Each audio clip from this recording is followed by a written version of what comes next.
Prince Pondicherry wrote a letter to Mr. Willy Wonka and asked him to come all the way out to India to build him a colossal palace entirely out of chocolate. And what a palace it was! It had 100 rooms, and everything was made either of dark or light chocolate. The bricks were chocolate, and the cement holding them together was chocolate, and the windows were chocolate, and all the walls and ceilings were made of chocolate, and when you turned on the taps in the bathroom, hot chocolate came pouring out. When it was all finished, Mr. Wonka said to Prince Pondicherry, "I warn you, though, it won't last very long, so you'd better start eating it right away." "Nonsense," shouted the prince. "I'm not going to eat my palace. I'm not even going to nibble the staircase or lick the walls. I'm going to live in it." But Mr. Wonka was right, of course, because soon after this there came a very hot day with a boiling sun, and the whole palace began to melt. And then it sank slowly to the ground, and the crazy prince, who was dozing in the living room at the time, woke up to find himself swimming around in a huge brown sticky lake of chocolate. Little Charlie sat very still on the edge of the bed, staring at his grandfather.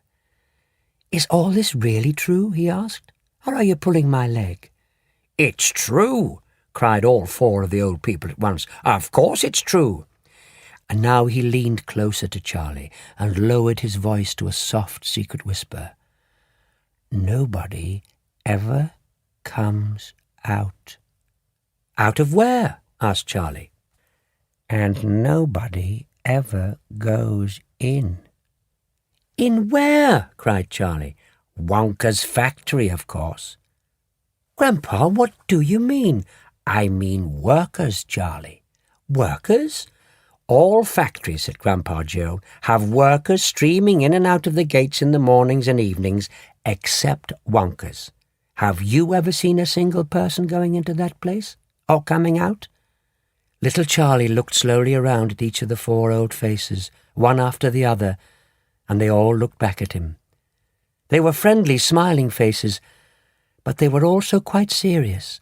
There was no sign of joking or leg-pulling on any of them. "Well, have you?" asked Grandpa Joe. I really don't know, Grandpa," Charlie stammered. "Whenever I walk past the factory, the gates seem to be closed." "Exactly," said Grandpa Joe. "But there must be people working there." "Not people, Charlie. Not ordinary people, anyway." "Then who?" cried Charlie.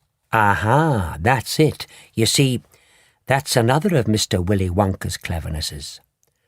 "Charlie, dear," Mrs. Bucket called out from where she was standing by the door, "it's time for bed. That's enough for tonight." "But, Mother, I must hear—" "Tomorrow, my darling." The next evening, Grandpa Joe went on with his story. "You see, Charlie, not so very long ago, there used to be thousands of people working in Mr. Willy Wonka's factory.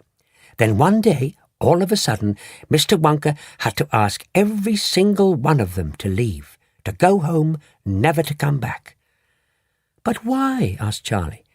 "Because of spies." "Spies?" "Yes. All the other chocolate makers, you see, had begun to grow jealous of the wonderful sweets that Mr. Wonka was making, and they started sending in spies to steal his secret recipes.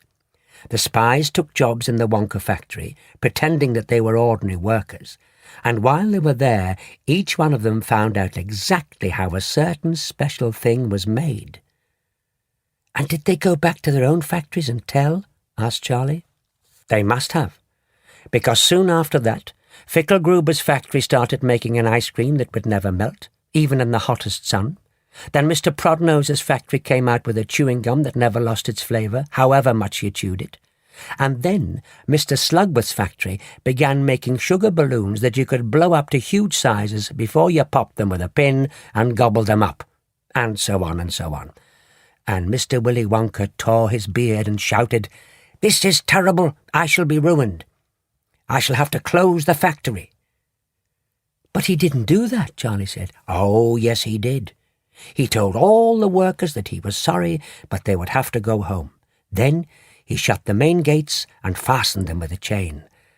And suddenly, Wonka's giant chocolate factory became silent and deserted.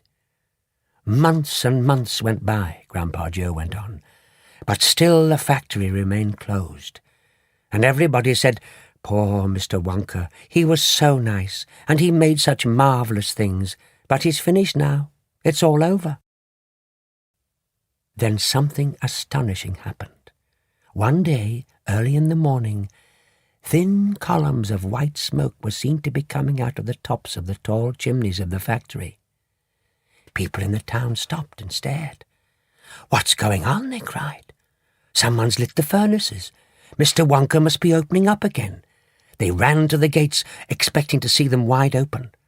But no, the great iron gates were still locked and chained as securely as ever, and Mr. Wonka was nowhere to be seen. "But the factory's working," the people shouted. "Listen, you can hear the machines, and you can smell the smell of melting chocolate in the air." Grandpa Joe leaned forward. But most mysterious of all, Charlie, were the shadows in the windows of the factory. "The place is full of workers," the people shouted, "but nobody's gone in. It's crazy." But there was no question at all that the factory was running. And it's gone on running ever since for these last 10 years. What's more, the chocolates and sweets it's been turning out have become more fantastic and delicious all the time. "But, Grandpa, who?" cried Charlie. "Who was Mr. Wonka using to do all the work in the factory?" "Nobody knows, Charlie." "But that's absurd. Hasn't someone asked Mr. Wonka?" "No one sees him any more." "But, Grandpa, what sort of people are they that work in there?" "My dear boy," said Grandpa Joe, "that is one of the great mysteries of the chocolate-making world. We only know one thing about them. They are very small. People no taller than my knee." "There aren't any such people," Charlie said. Just then, Mr. Bucket, Charlie's father, came into the room. He was home from the toothpaste factory, and he was waving an evening newspaper rather excitedly. "Have you heard the news?" he cried. He held up the paper so that they could see the huge headline. The headline said, "Wonka Factory to be opened at last to lucky few." "You mean people are actually going to be allowed to go inside the factory?" cried Grandpa Joe. "Read us what it says, quickly." "All right," said Mr. Bucket, smoothing out the newspaper. "Listen. Evening Bulletin. Mr. Willy Wonka, the confectionery genius whom nobody has seen for the last 10 years, sent out the following notice today. I, Willy Wonka, have decided to allow 5 children, just 5, mind you, and no more, to visit my factory this year. These lucky 5 will be shown around personally by me, and they will be allowed to see all the secrets and the magic of my factory. Then, at the end of the tour, as a special present, all of them will be given enough chocolates and sweets to last them for the rest of their lives. So watch out for the golden tickets. 5 golden tickets have been printed on golden paper, and these 5 golden tickets have been hidden underneath the ordinary wrapping paper of 5 ordinary bars of chocolate. These 5 chocolate bars may be anywhere, in any shop, in any street, in any town, in any country in the world, upon any counter where Wonka sweets are sold. And the 5 lucky finders of these 5 golden tickets are the only ones who will be allowed to visit my factory and see what it's like now inside. Good luck to you all, and happy hunting, signed Willy Wonka." "The man's dotty," muttered Grandma Josephine. "He's brilliant," cried Grandpa Joe. "He's a magician. Just imagine what will happen now. The whole world will be searching for those golden tickets. Everyone will be buying Wonka's chocolate bars in the hope of finding one. He'll sell more than ever before. Oh, wouldn't it be something, Charlie, to open a bar of chocolate and see a golden ticket glistening inside?" "It certainly would, Grandpa, but there isn't a hope," Charlie said sadly. "I only get 1 bar a year." "You never know, darling," said Grandma Georgina. "It's your birthday next week. You've as much chance as anyone else." The very next day, the first golden ticket was found.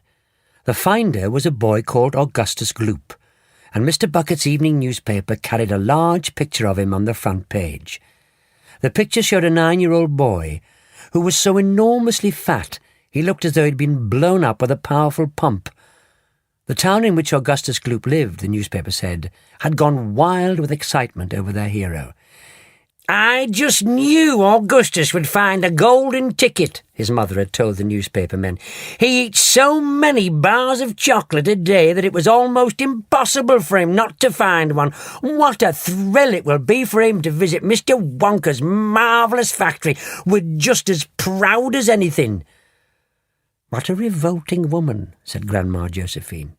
"And what a repulsive boy," said Grandma Georgina.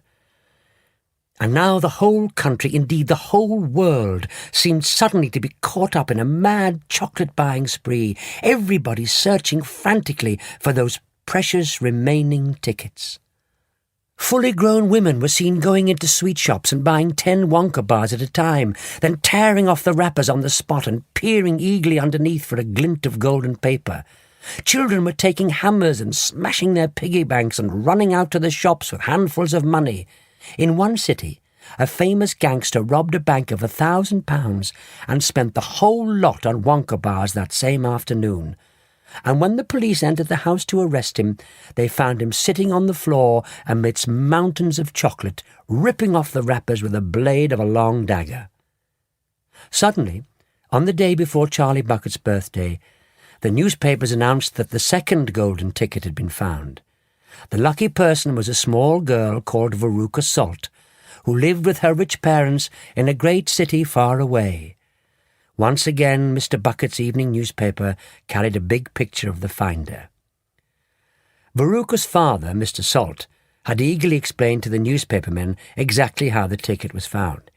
"You see, boys," he had said, "as soon as my little girl told me that she simply had to have one of those golden tickets, I went out into the town and I started buying up all the Wonka bars I could lay my hands on. Thousands of them I must have bought, hundreds of thousands.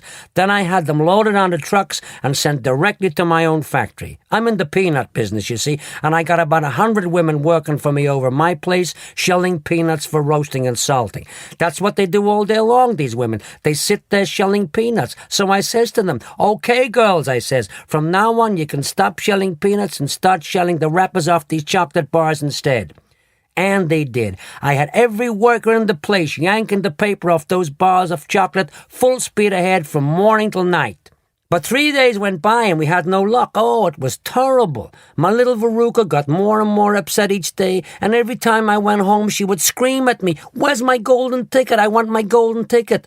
Well, I just hated to see my little girl feeling unhappy. Then suddenly, on the evening of the 4th day, one of my women workers yelled, 'I've got it, a golden ticket.' And I said, 'Give it to me quick.' And she did, and I rushed it home and gave it to my darling Veruca, and now she's all smiles and we have a happy home once again."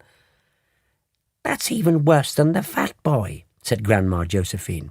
"She needs a really good spanking," said Grandma Georgina. "Come to bed, my darling," said Charlie's mother. "Tomorrow's your birthday, don't forget that. So I expect you'll be up early to open your present."